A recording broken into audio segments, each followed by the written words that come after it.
got an email from somebody who shared with me that they had been in a really dark place lately and that they found the videos that I've been making helpful. And even now, as I say that, I feel sort of these two, somehow I feel a little nervous to share that. Like that's, I don't know, I feel nervous to share it. And then the other is just very touched. I felt very touched that that was true for him, and I felt very touched that he took the time to share that with me. And so that was there when I read his email. And it also, it touched back for me on this internal dialogue that I have with myself about calling myself a teacher versus calling myself a facilitator. And it was about, for me, my conflict with calling myself a teacher has to do with that I don't really believe that I have the answers. I'm not a teacher who has something like information to transmit, like objective information. I'm just somebody who's, I don't know, lived as long as I've lived and tried the things I've tried and found things that seem to work for me and for other people. And I share them. And that's all I really feel like I can do. But when I got this email, it was like, wow, I never really know what's going to help somebody. And so there's that very cliche piece of, how valuable it is to share yourself because you never know what's going to help somebody. And so don't withhold it. So that's there.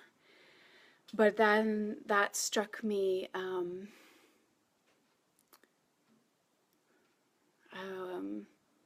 something about this live where I always, my train of thought is a little hard to follow, just for my own self. So for me, there's something true about that, and it's been valuable for me to stretch myself in that way, and remember that it's still worth sharing myself, even if I don't have the answers, and that I don't know who I'm going to help, or who's going to be supported, I guess. It's not even about helping, but who's going to be supported.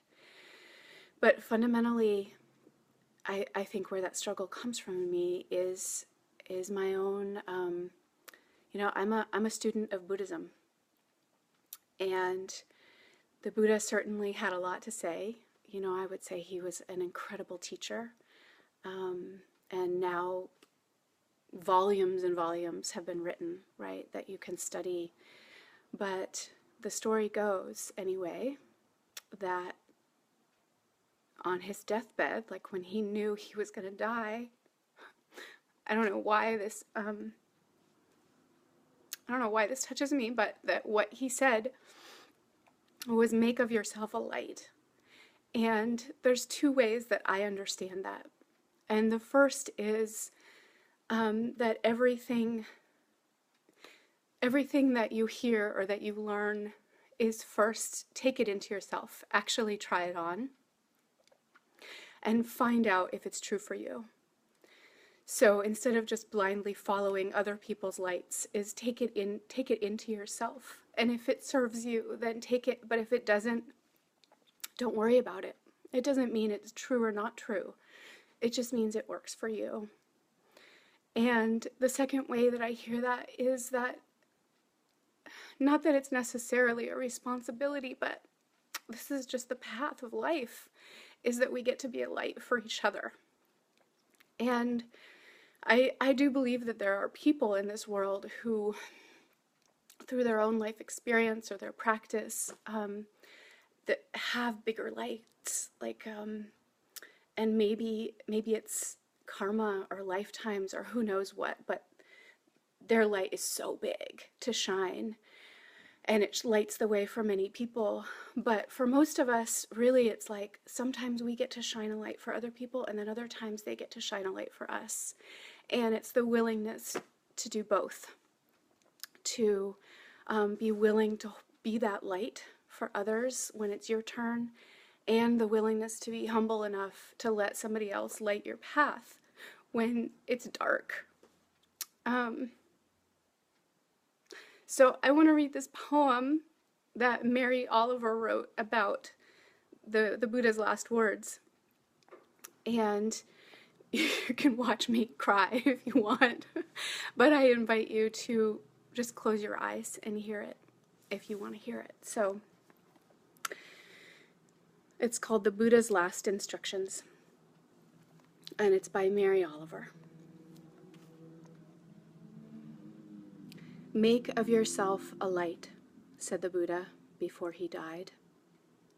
"I think of this every morning as the east begins to tear off its many clouds of darkness, to send up the first signal, a white fan streaked with pink and violet, even green.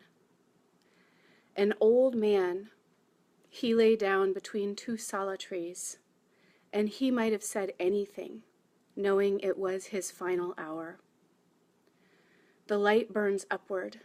It thickens and settles over the fields. Around him, the villagers gathered and stretched forward to listen.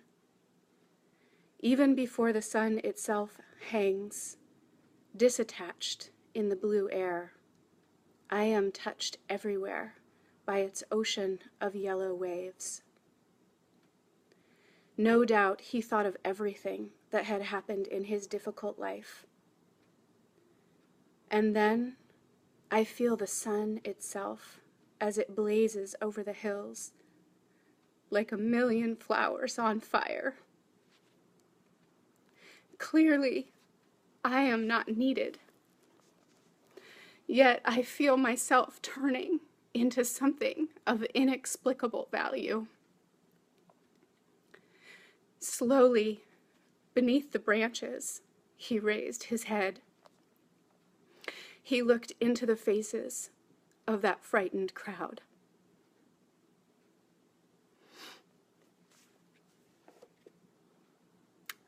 So thank you.